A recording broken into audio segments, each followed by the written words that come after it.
Hello and welcome to, if I can get the camera straight, the Patreon live broadcast on today, the 17th of September 2017. Sorry for the hectic beginning. I thought I'd demo the skateboard. And yeah, it's pretty good apart from not being able to steer properly, which I'll come on to in a moment. Yes, and that's Big Me behind me, which we'll also talk about. So, yes, thanks to all patrons, new and old, for supporting the channel. And that's how these awesome projects get made. So, right, we'll talk about the backboard in a minute, or well, in quite a short time, in fact. So, yeah, if you're watching the live stream, there should be a chat window, and if you open the link in a new browser or on YouTube, you can see the chat. There's a few people in there already, so you can interact and ask questions, and I'll be checking periodically. So, I was at the Hackaday conference yesterday. Unfortunately, tickets sold out within sort of 3 minutes or something. There were not very many tickets. I think there's about 100 people there. It was an unconference, which means that everyone who goes has to give a talk, and they only had 7 minutes each for each talk, and still not everyone got to give their talk. So I did do a talk, and unfortunately there's no film of it. It was about 9 minutes, and it was about being a YouTuber, but I'll talk about that more in a bit. Mainly, I just went through some notes and regurgitated questions from a panel I did once about YouTubing and played the skateboard video in the background. But I've got my notebook, so if anyone's interested in what I said, I'll talk about that shortly. So I guess we'll talk about the backboard. So let's point the camera back down at it. So this is basically a preview of a project, and it's going to be going out, I think, in October for reasons I'll also come on to. So not quite yet, and that's mainly because I need some extra content in October for reasons. So let's just, it's quite heavy. It's made of box section steel. I posted a few preview pictures on my Patreon wall. I can get the camera to, oh, there we go. So it's the Batman tumbler board. That's better. So the wheels steer facing inward there. So if I power this up again, it's a bit of a higgledy-piggledy mess of wires at the moment, mainly just so I can try and get the thing running. We'll look at the back of it in a minute. Let me just power this up. So it looks like I've just bent a piece of it, actually, testing it, because I overran the steering. There's no end stops at the moment. But that's my steering arrangement, which is all right. It's pretty responsive. The only thing it doesn't do properly is center. So when I turn this, it steers a bit more and a bit more and a bit more. And if I keep going, then I overrun the ends, and I've just bent one of the bolts that's coming out of the wheel there, which makes it, yeah, that one is now running in a wiggly pattern as it goes. But anyway, I can just about steer. Eventually, I'll put some feedback on so that I can center it. When I let go of this, it goes to the middle, and if I hold a position, it holds a position like a proper car. At the moment, it's enough to get going, and that's just controlling motor speed. But basically what we've got inside is, let's pick the camera up, and I'm going to try and, what can I pick up without things falling off? A wiper motor with a chain, and sandwiched in between these two layers is basically a pulley which has got the chain around it. Ow! And attached to the pulley are these two rods that push the middle of the wheels. So all that motor and chain is doing is turning the big pulley, and then there's these two rods that shove the wheels, and it steers all right. It doesn't quite track properly. Generally, when you, so for instance, if I was turning right, the outside wheel would be taking a bigger diameter, so it should be steering less. In fact, they're pretty parallel, so it's not proper Ackerman steering, but it's good enough for a skateboard, I think. So let's look at the back of it.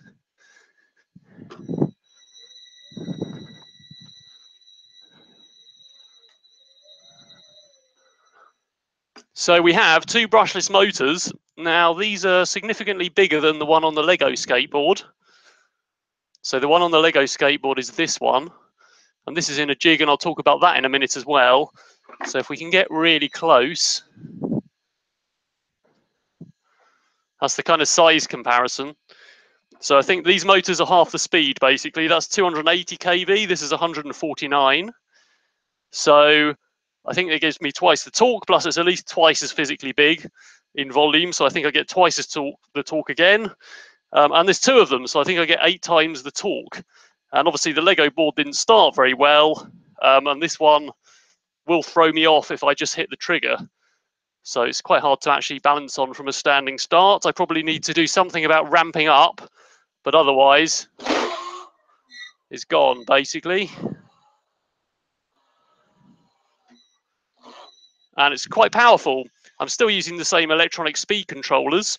I am looking at skateboard electronic speed controllers, but these motors are fairly hungry.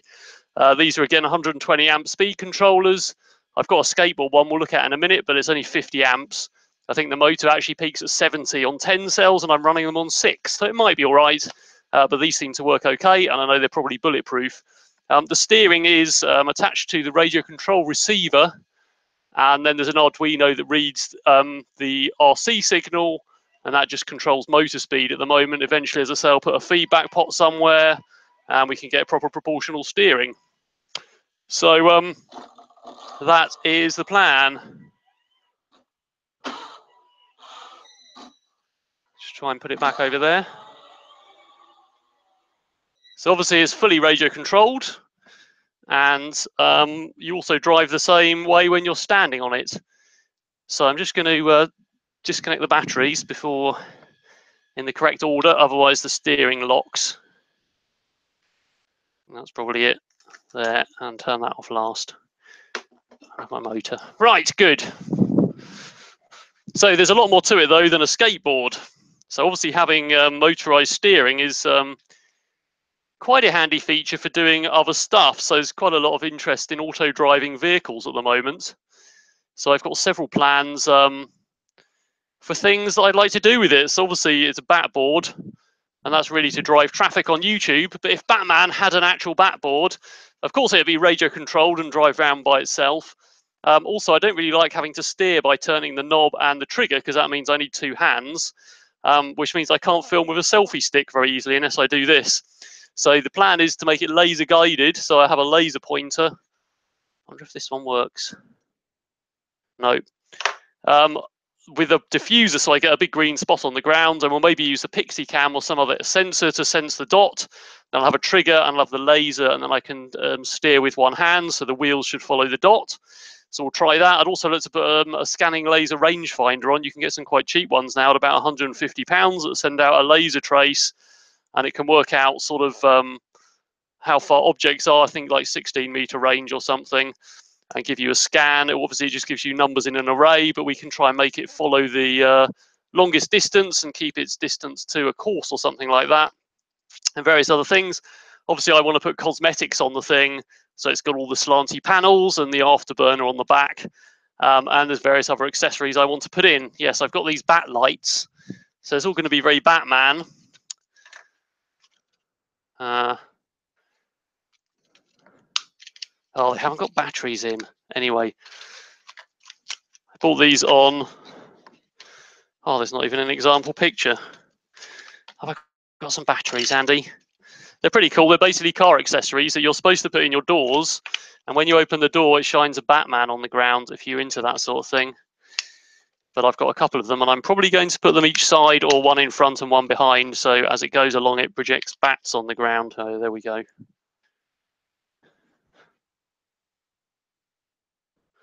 Just about see that, maybe. It's not a very strong projector, but we can put a brighter LED in, and they'll only be quite close to the ground anyway, so that should be pretty cool. And various other lighting and all of those things. Good.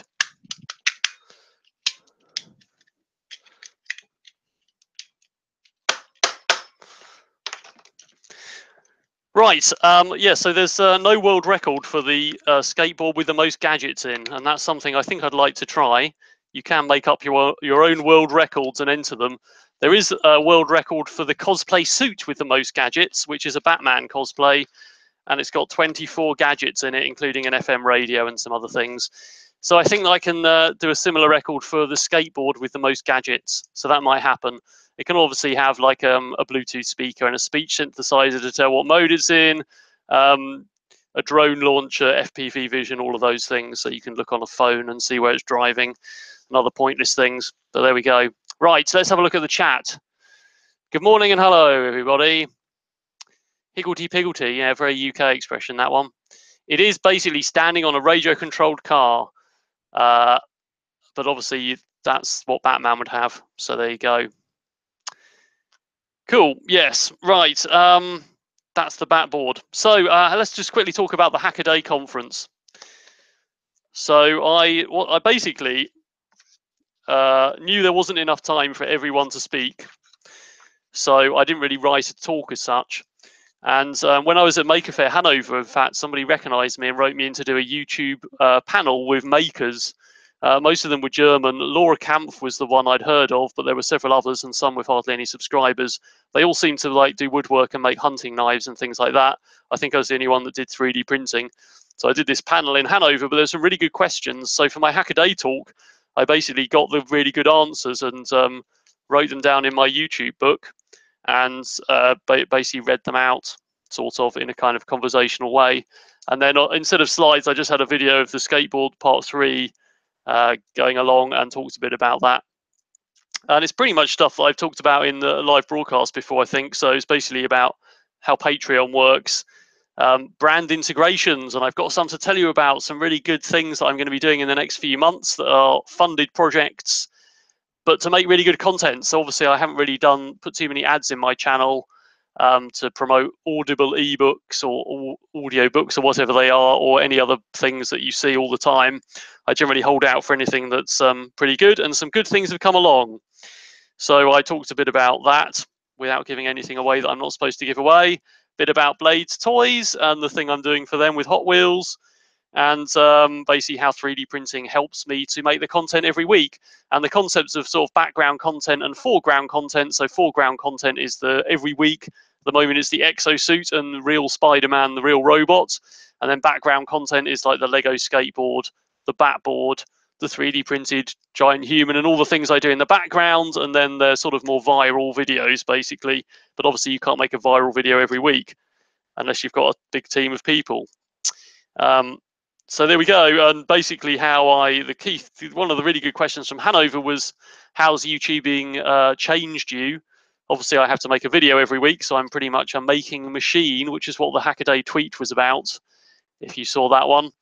And I also talked about the early Iron Man, or when I first sat down to do YouTube videos, how the first ones were basically Iron Man, how to make an Iron Man suit.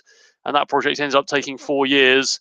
And I compiled all those videos 4 years into 4 minutes, and some of the first clips in that video were the very first videos I made, and now that's my top view video that's still, I think it's on 41 million views and still climbing, so bit of a legacy. I talked a bit about multi-channel networks, but only because I had a couple of minutes extra. And it was only 7 minutes, you see, so I already overran. So it wasn't terribly exciting. Lots of the other talks were pretty good. There was some quite good quality stuff about projects. Some people just wanted to be there and didn't really have anything to talk about, so they talked about random things they built that didn't work. But most of the quality was pretty good. People had prepared slides and so on. But yeah, it was an unconference, so that nothing was arranged until the day, and that you didn't know what anything was going to be about till you got there, and they chose the most interesting looking talks. Normally the talks in that sort of thing are longer, and there's several rooms, and you can pick and choose and vote for them, but basically it was all controlled by the editor-in-chief, whose name is Mike Size, I think it's pronounced. It's a name with lots of S's and Z's in. So there we go, that was pretty much what it was, and meeting other people, which is good. So talking about events, I've already obviously been away for 5 days at Maker Faire Hanover, and I made those videos about it, including the 360 videos. And usually, as you can see by having a look at the view count, those videos are, as usual, not very popular event videos. The only ones that have been popular are the DEF CON videos where I took Hulkbuster. Some of those have run into millions of views. But my general, going to an event, doing 3D printing again, people don't tend to watch them. The one about Giant Lego at Maker Faire Hanover has done better than the main vlog about Maker Faire Hanover, and it still hasn't done very well.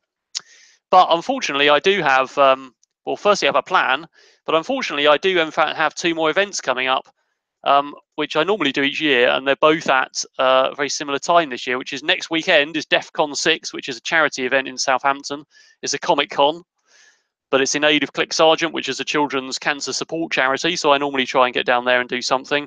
And then on Monday, I go to Birmingham for Tuesday, Wednesday, Thursday, 3 days this year, is TCT show. So I'll be exhibiting with Lolzbot again, who've got a bigger booth this year. Last time I was there with BB-8. So that's basically 5 days gone, which is most of my week gone again. So there won't be a regular video. However, I had an excellent plan, which because I've got 5 days and I'm there with 3D printers, why don't I build something while I'm at the shows? Because then I can actually do a project video at both events, and we can have DEF CON video goes on the Tuesday the next week, and then TCT video comes out Friday. And if I'm really good and there's loads of 3D printers, which of course there will be at TCT, if I'm clever and I design something that I've got time for to build, we can do a whole project build, and we'll try and do something really popular. So it's going to be Iron Man related. Now it's tricky because I do have to talk to the public at the same time and explain 3D printing again and again. So I can't do anything too involved that involves me like designing something and then putting complicated parts together. So I've decided what I'm going to do is basically build an Iron Man electric skateboard. So I don't want to fill my channel with lots of electric skateboards. I think the 3 will be enough, and the Batboard will be the ongoing project that gets all the features. But basically it means that I can print off large chunks on a Morstruder and put it together, and it's not too demanding, but I can also get something that looks good in the thumbnail and is hopefully interesting to people who like Iron Man projects. So I'm just going to show you a quick picture of the thing, and then we'll look at the chat. Right, now let me share this without closing the whole thing again.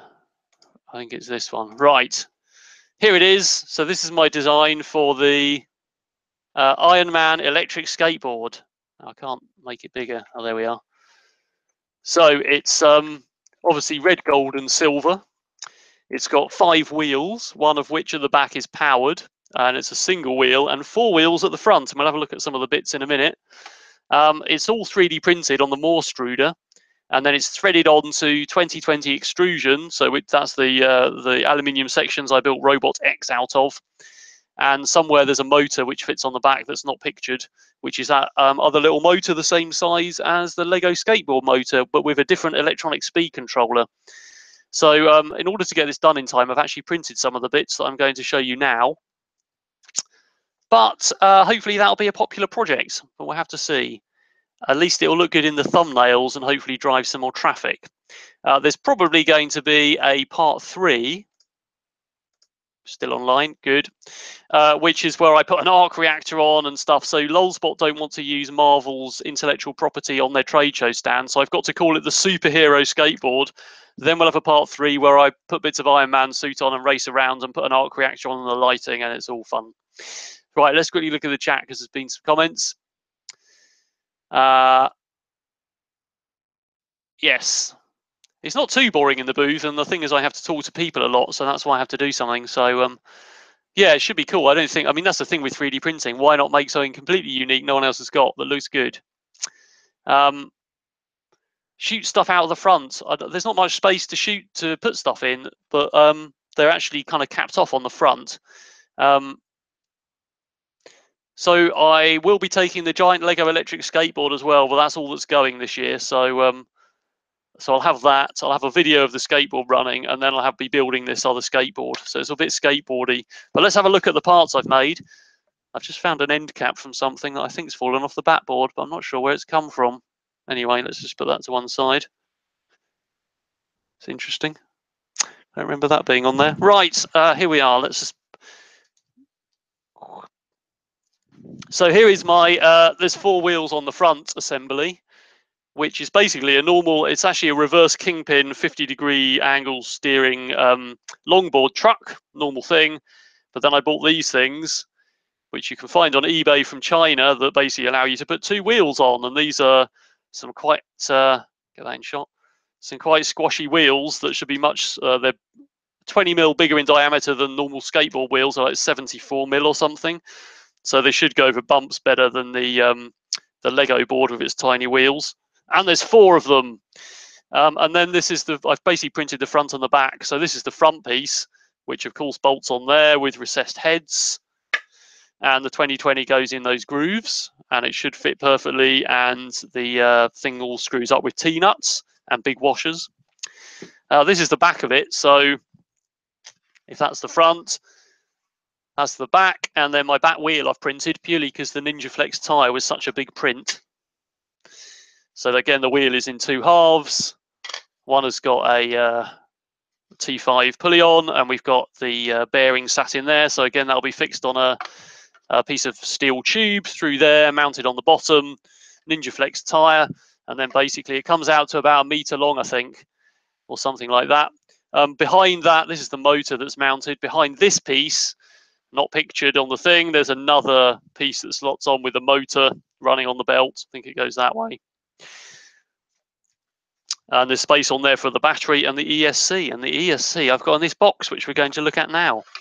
So radio control car electronic speed controls are cheap. And they're not terrible, but they're not designed to power you along with a person standing on the thing. They're designed for radio control cars, of course. If I can get some light on that. So basically, this is a VESC clone. It's actually a turning G remote, but it's the BLDC type of thing, which is designed for skateboards. So it's got a good starting current. So basically, the car ones don't have much current at startup. They just don't have much power. They'd expect the car to wheel spin, I guess, rather than not. So you get that weird motor vibrating sound where there's not enough current to move the motor. This one's highly configurable, and I'll show you the utility in a minute. So obviously power in, brushless motor, 3 pins out. That's the radio control thing it comes with, but also there's a whole bunch of connectors on the back, including USB for the utility. It's also got CAN bus, so you can interface it to others and use dual ESCs for two powered wheels or more. It's got I2C, UART serial, analog in. I think I2C connects to some sort of Wii nunchuck thing you can buy. So loads of interfaces, and basically it's pretty awesome. And it's completely configurable. So if I just, let's open that BLDC tool, and I'm just going to share my screen again. So this is the configuration tool, which has just got tons of tabs, and you can do like real-time plots and look at the current on the motor, all sorts of stuff. It does brushless or not brushless, or censored or sensorless brushless DC motors. tons of options. It's got kind of a motor test thing you do, which I can't remember where it is, but somewhere you can test the motor and it will go and pull some parameters from it. You can do all sorts of stuff like how much maximum, minimum motor current, all sorts of things in there. So it's really configurable, so you don't pull too much current from your batteries and so on and so forth. So pretty awesome altogether. I'm yet to get stuck into it, but that's going to be the ESC that gets put onto the new Iron Man board. So there we go, there it is. So I'll be experimenting with that at TCT mostly, I think, and hopefully we get the whole thing put together and we can race it around the NEC roundabout outside. So that should happen at the end of that TCT video, so it should be a bit more exciting than me just talking about NinjaFlex. Good, right, let's look at some questions. And then, whoops.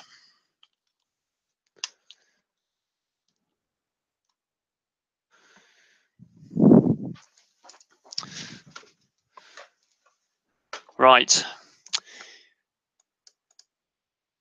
Got to there. Yeah, the board should come out of a suitcase. It'll be a very long suitcase. There's a bit of a question about how I'm going to display these skateboards because they're so long. I think they're going to be displayed vertically to build them because there's not that much space, or at least there's not that much table space on the booth. Right. Modify the motor wheel combination for the rear wheel. Yes, okay. So that motor wheel combinations for a specific project is a big DC motor, and that's for a reason that I won't mention, but it's a specific choice. I suppose I could get a planetary gearbox and put it onto one of those and then drive the thing. But actually, I want the gearing ratio I've got, where it's just a belt going round, is pretty much the speed I want, which I don't know what the reduction is. It's probably 5:1, so I guess I could get a 5:1 planetary gearbox.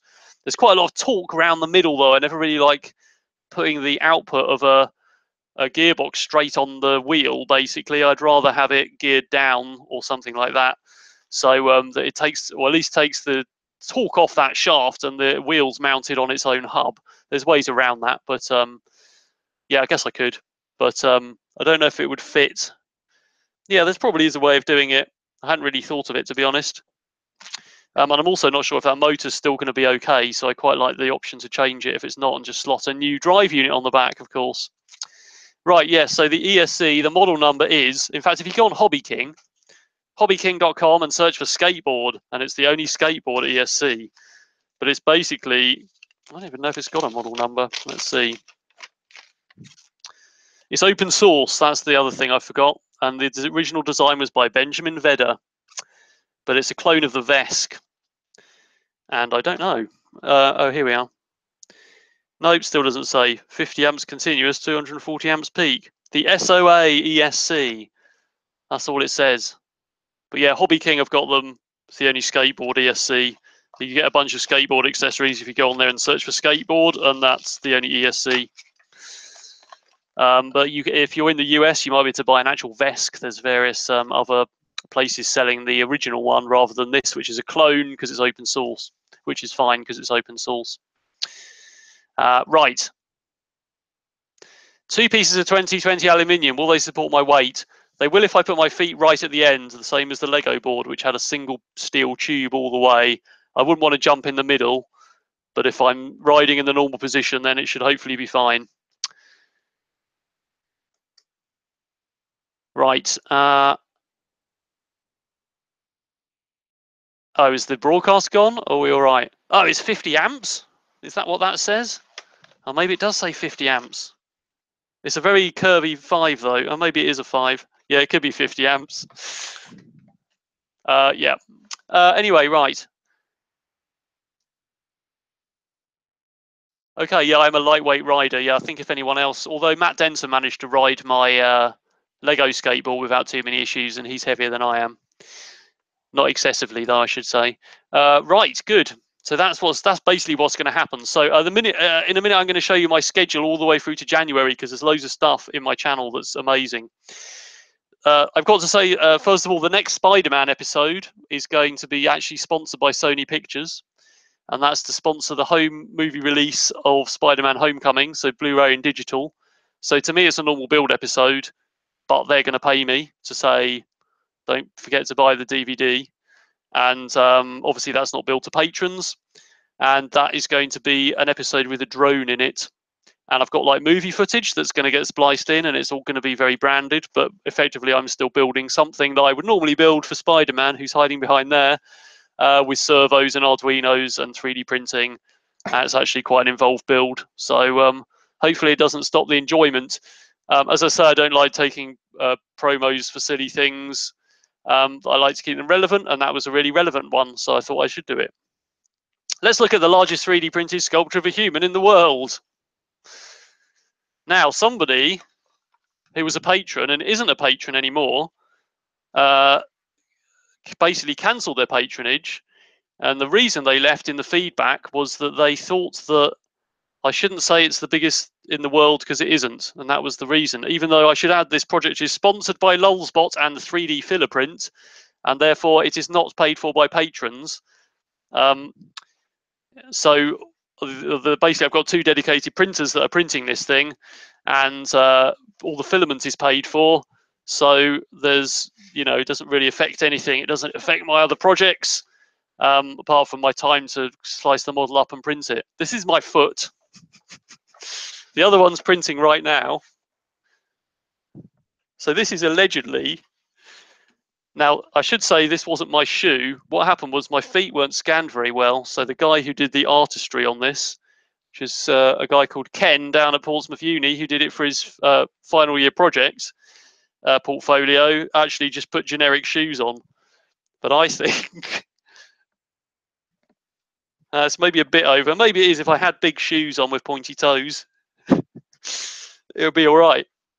But this is basically twice my size. That was the plan anyway. It was going to be bigger, but then that meant that the legs wouldn't fit in my house. And you can see I've got these kind of things on, and those slot into the other section. But obviously, once the feet are on, I don't think this will fit in this room. I'm going to have to put it downstairs where the ceilings are slightly higher. So this piece goes onto that leg stump. And that's the full height, and then the top obviously goes on top. And I've only got the arms to do, and those are going to slot on separately on kind of dovetail joints that slot in that way. So yeah, so far I'm just about to use the last 2 rolls out of 55 kilograms of filament. All of this is 3D Filaprint Premium PLA. And yeah, I'm going to have to get hold of some more for the arms, but I think only another 5 kilograms. I was going to put it on a base. The current record holder does have a base. It has to be freestanding and self-supporting and entirely 3D printed.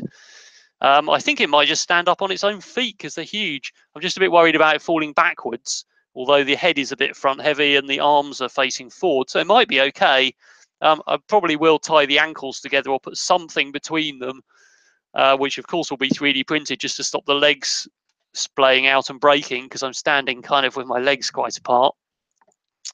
But apart from that, it should be all right. So the plan is to publish this series in December. I have to do a public event where it's judged or it's measured officially by a quantity surveyor in front of 2 independent witnesses. And I have to submit photographic and video evidence, and then it takes 12 weeks for Guinness to judge it. So it's all a bit of a rigmarole, but it should be all right. So it definitely beats the current record. I'm going to patch up the seam lines. The current world record has been hand painted by an artist. I'm just going to patch it all up and paint it white. And that's the plan. I don't know what I'm going to do with it afterwards. I'm going to try and give it to 3D Filaprint to keep in their showroom, I think, since they paid for it. So there we go. Yes, the Sony gig. Thanks for that. Yeah, it's pretty good. It's the only product placement that my multi-channel network have got me all year, BBTV. So I'm just renegotiating with them what to do with next year. They did offer me an Audible audiobook promo, which I turned down. I mean, I might do one in the future with a dedicated video that doesn't ruin the series of something else. But it's basically you had to talk about how Audible audiobooks have inspired you to do whatever you're doing for 90 seconds in the middle of a video. So I decided not to do it this time. End up in a Marvel movie for what I am, so just as me, maybe. Yes, so PLA, because it doesn't warp. It's all printed on the Morstruders in between a 0.5 and a 0.8 mil layer height, depending on the piece, and between 2 and 5% infill. So hardly any infill, and the top layers have bridged fine, but obviously it just holds the pieces, so there's some structure to them. But apart from that, they're pretty much hollow.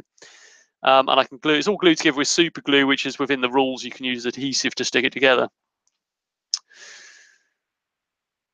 Is Ethel the Aardvark your quantity surveyor? I don't know who Ethel the Aardvark is, but we're getting a local one. It's in my local town centre, so I'll be doing getting someone to pop in and measure it and go, yeah, and then they have to verify it's 3D printed somehow. But I'll probably have a printer going. There'll be a video about the event. Right, so that's that. And now we're going to talk about check out the exosuit. I should probably mention that's ongoing. I'm going to be using lead screws, or at least ball screws, to actually make the joints move, I've decided, rather than all that string and blocks and tackles.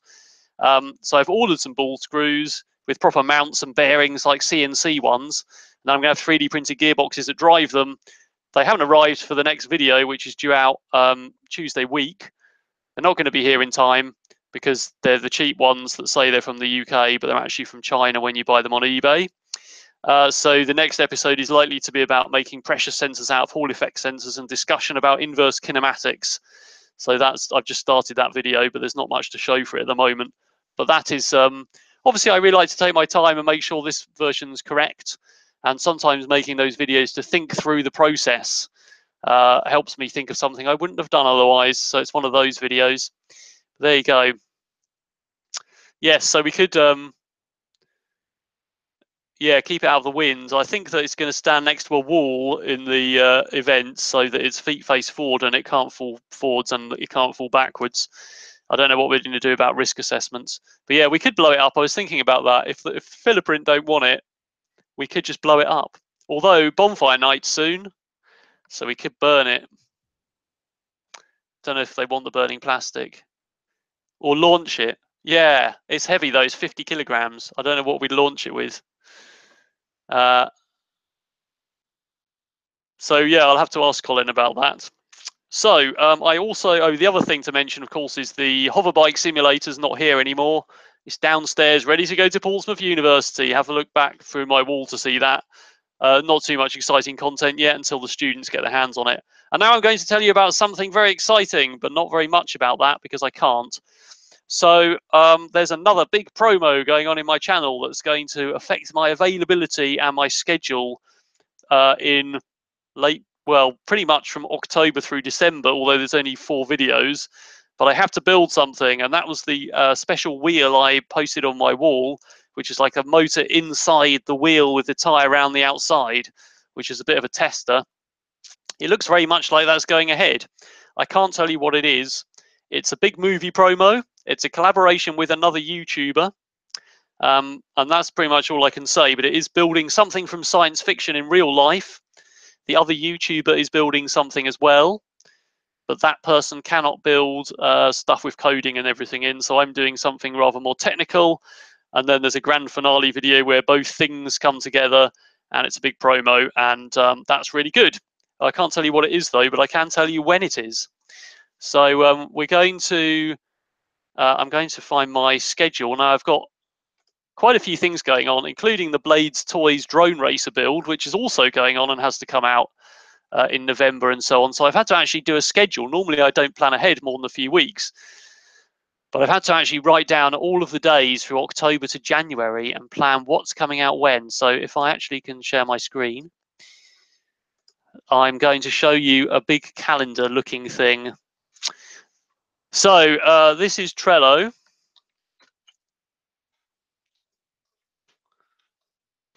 There we go. Which is actually a thing which is quite useful. You've got these cards you can drag around and put in different places. It's not really for arranging calendars, but I've used it for that anyway. So September, we know what's coming out on Tuesday. That's the next Spider-Man one, and the one after that is the exosuits with testing Hall effect sensors to make pressure pads, as I say. So then, as I say, October, we've got the before the end of this month is basically TCT and DEF CON, so those videos are coming out. So green is Tuesday and yellow is Friday. So we'll have that project. That'll be great. And then we're back to Spider-Man for the Sony Pictures promo. So that's Tuesday, the 10th of October. And then I'm hoping to do another exosuit. The next Tuesday is normal, and that's about ball screws and building gearboxes, and that'll be good. So after that, there's a channel announcement on that week on the Friday, which says, hey, my schedule's going to be massively disrupted. So there's going to be some background content coming forwards, and there's still going to be a video. In fact, there's more than a video every Tuesday. There's some Fridays and some Thursdays, interestingly. And basically that's because of some exciting stuff that's happening. Followed by the next Tuesday, the first episode of Building the Blades Toys Drone Racer, episode 1. Then we're going to do the Batboard, because I'm very busy in October building the secret thing I've got to build. Then Blades Drone Racer 2, and then the next Batboard. So that basically gives me 4 weeks of ability to build this thing that I have to build. I can't tell you what it is. I'm hopefully doing another promo for Hexa, which is a Hexapod robot, a little one. They've asked me to do an unboxing and a bit of a review, so it's on topic, so I said I would do that. Then we've got the basically Blades Drone Racer 3 on Tuesday the 21st. So that is basically the grand finale of that. There's also a collaboration in that with another YouTuber or two who are going to be accompanying us to drive this thing through London and so on. So the next Tuesday, there probably isn't a video, and that's because on Thursday, it's the big project teaser, which is saying, hey, I'm doing this big project thing. Here's some information.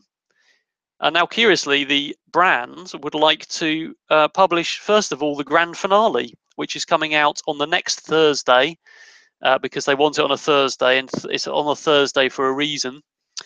Followed by the next Tuesday and Thursday is the actual build videos. And I wouldn't normally do it that way round, but apparently that's the way they want it. So the focus is on the grand finale, and the build videos are kind of, so I've got some content in my channel. Mainly they want, of course, the content, the actual grand finale in the other channel, which is bigger. So basically, they don't really sort of care about my schedule so much, which is why all the videos come out on a Thursday. Apart from so they're basically in the same week, Tuesday and Thursday for the build, which may be more interesting for regular subscribers. Then we're pretty much back to normal with through December here with the whichever way I'm round here for the exosuit or Iron Spider-Man. And then we're going to start hopefully publishing the Giant Humans. Don't think there's a video on Boxing Day, but there might be, I'm not sure. And then we'll come skating into the new year with the Batboard Part 3 with all the cosmetics and projectors and things on. And then there'll be some other content probably on the Tuesdays, haven't decided. And then the next Friday will be the Iron Man board finale with an arc reactor on it. And so that will still leave us back with Iron Spider-Man and the exosuit as regular projects. But I've also noted down some other projects you'll see here that have to go out. So the hoverbike simulator, that will kick in the new year, and various other things. So there's some other world records I've looked at, like the longest skateboard in the world. No one's ever submitted anything. So you can do anything. It could be 2 meters long. It'll probably be longer. Fighting robots should come back, and some various other silly ideas. I'd like to do a Batman cosplay to go with the Batboard, and I might get the Iron Man suit out again and do something with that might involve a robot arm.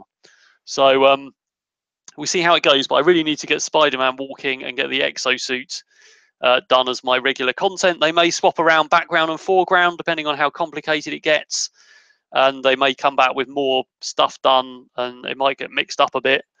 Basically, I probably should mix it up to kind of keep the channel fresh, really, because sort of having this thing that comes every other Tuesday, people get bored of it, they don't watch at all. Where if it's something else and that comes on a Friday, maybe that'll keep views up a bit. So I kind of need to consider my strategy there. Yes, so let's have a look at the comments. Yes, the ice cream. Yeah, unfortunately, I can't comment on who the collaboration is with or what it is at all. I'll be sued by a fairly big company. So I can't show you photos of the Hot Wheel build either, I'm afraid, because that's also a secret. So I should say I'll try and get the videos out early for patrons if I can. Obviously, my regular videos will come out early, but the branded ones, I think that, I mean, they need approval themselves. They probably come up to me at the last minute and say that's okay. So I suspect they may not go out early for patrons, but I'll see what I can do, and I'll put them out early if I can. The Hot Wheels ones probably will, because I'm kind of in more control with that since I work for the company, but the others probably won't, unfortunately. The ice cream flamethrower, yeah, the idea is to use regenerative cooling. So in a space rocket, the actual blaster that blasts out the kind of blast, what they do is run the fuel through vents in there, and the evaporation, the cooling effect of the fuel. So if you've got a gas barbecue, the cylinder ices up, right? So the evaporation can be used, the fuel can be used as coolant to cool the thing. So the plan was to get a copper coil to make a flamethrower, cover it in ice cream, and see if the cooling of the fuel evaporating is cold enough to keep the ice cream frozen, even though there's fire burning out of it. Now, it works with boiling water because I've seen it on telly. So having basically a pot of ice cream with a copper bottom, burning a Bunsen burner, boiling water inside the ice cream, and the fuel running through the coil through the ice cream, keeping the ice cream cold so it doesn't melt and the water stays in. Fire's a lot hotter than hot water. However, you get this thing called a barrier layer, which is where, because it's next to something cold, the outside layer of water or gas doesn't actually burn, and it acts as an insulator. So fire or hot water never goes near the ice cream. No idea if it'll work. We'll try it with fire, then we'll try it with water. So there's some result, which I know works. But I haven't even bought the stuff or anything. But it could be a good collaboration to do with someone, perhaps, who's got a field like Matt Denton. So here we go. Okay, cheers, Zach. Sorry you have to go. I do work 24 hours a day. As I said in my Hackaday talk, I'm a making machine, and I have to just constantly do stuff. There are printers running now, of course, making things for the secret thing, which I mustn't let slip out, and things for the other foot for this. So yeah, it's just constantly going. I currently have 12 printers, and that's because there are 2 sponsored for this, and then there's 2 for the secret thing, which has a budget, and therefore there's another 2 printers arrived just dedicated to that. And they're going to be going pretty constantly from now until, well, all the way through October pretty much, which is why I need those 4 weeks back of drone racers and spat boards that's already done, so I've got the time to put the whole thing together. Just lucky I've got background content to pull out, I guess. Plans for 500,000 subscribers. It will happen, but I don't know when. Subscriber uptake isn't very big at the moment. All this content, though, might boost my channel, so we'll see. I don't know, really. Maybe we'll celebrate by blowing this up. I don't know. I just really don't. I haven't thought of anything, really. A lame party with robots and party poppers, perhaps. So I think that's actually all that I had, although it's quite a lot of stuff. Yeah, the secret project is going to be very good. It's a paid promo, of course, as well, so I do get money, which means I might invest in some new camera gear or something like that. I might try and go to 50 frames a second because get some more clarity. Don't think I really need to go to 4K. The videos are big enough to upload as it is at the moment, but there's quite a few people doing 50 frames and 60 frames a second. You get that sort of weird clarity, so quite like to have a go at that. Don't know if I need much else. I mean, my camera doesn't have a flip round screen either, so that'll be quite useful. But anything else I can put into the channel, I suppose more tools, really, although I'm doing quite well with 3D printing. I don't really have anywhere for any other tools, so we'll see how it goes. But yeah, if there's any suggestions, and if there's any projects you'd like to see that, and obviously I've got quite a lot on, but if there's anything that you think would work quite well, that would be quite viral, like something I could do with the Iron Man suit, I don't know. I quite like to do something with a robot arm where the robot arm goes and gets the pieces, a bit like the suiting up machine, and make that kind of a series of building a big floor standing robot arm, maybe with a dexterous hand on, or 2 dexterous hands and arms that can get things and bring them. Like an Iron Legion robot with an Iron Man helmet and 2 arms, like the NASA Robonaut, but on an arm that can go and fetch things. That would be quite good. It'd be quite an involved build, but I'm pretty sure those brushless motors on that skateboard would be strong enough if I put encoders on the back. They're quite useful, actually, because, let's just hold this up. In fact, when the front is fixed and then the whole thing turns with the thing, so on the back, there's a nice, actually comes with the thing to put on the back there. that screws on, so you can easily put an encoder on the motor. I have to find a motor controller with no braking that does forward and backwards. But yeah, an Asimo clone. Well, I've got Robot X, and that's going to be my final walking robot that I keep modifying. So I could put skins on that make it look like Asimo, perhaps, but I should probably make it walk properly first, which is another thing. That'll probably go to a background project, and I'll spend weeks tuning it and making the video as kind of the grand finale of Spider-Man, rather than sitting there week after week. Oh, I did this, but it didn't quite work. Blah, blah, blah. Rick and Morty. I've never watched it. That's the challenge.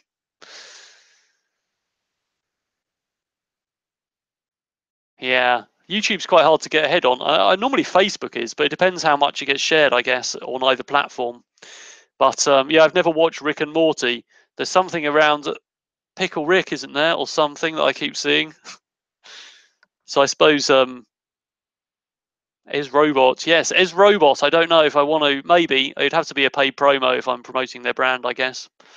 I've never looked at Ez Robot too much. I know it's supposed to be quite good, but we'll see. Perhaps I could do something on that. It'd have to be something pretty viral, though. So I don't know. It's coming up with that concept of actually what the video's about. But Pickle Rick. I really don't know what Pickle Rick is. I mean, I can imagine. But yeah. Cool.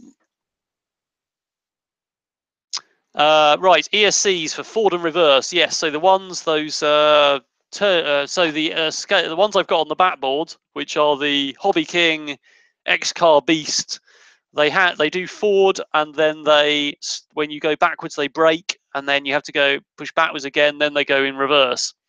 The other ones I use for the exosuit, which are the Hobby King. Have I got the thing? Whatever they are. The Hobby King car 45 amp. Can't see that, there's no light.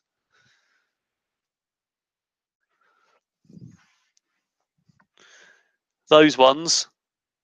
These can be programmed not to have any braking, so they'll do forward and reverse smoothly with no brake in the middle, but they're only 45 amps, which is probably all right, actually. For, if they don't have any config or they've got like a programming card, but you can't limit current or anything like that. So that's all right. So it's all right for the exosuit because it's just forward and reverse, but there's for anything higher power it'd be an issue. The Vesk clone 50 amp skateboard ESC doesn't do reverse that I can see, or at least if it does, I haven't looked through the options. It seems to go forward, and it's got really good braking. It's also got regenerative braking that recharges the battery when you slow down. It's quite fully featured, but as far as I can tell, it doesn't actually have reverse. It does up to 12 cells of LiPo though. So yeah, up to 60 volts. So there you go. But yeah, so I'm yet to find a high current ESC that does reverse with no braking, is the conclusion to that, which is probably because there's a lot of currents and transients whizzing around, and also a motor that powerful, if you just go into reverse, it's going to wheel spin and tear the motors up and stuff. So that's probably why they do it that way. If there was one that you could say, I agree that it's my own fault if I wreck everything, tick this box, that would be quite good. Yeah, so the motor's also a sensorless, so it tries to use back EMF to work out what position the motor is in. The 50 amp skateboard one has a kind of smoother startup, even though there's no sensors, but you can get sensored motors as well, which it works out exactly with Hall effect sensors, so it works out exactly what position the motor's in for a smooth start. So I don't know if the controllers for those do reverse with no braking, because it should know if the motor's stopped, but I haven't got that far with any censored motors yet, is the answer to that. Is anything planned for the new Star Wars movie? There's possibly, I can't, not specifically, but I'd like to do something, but I don't know when, is the answer to that.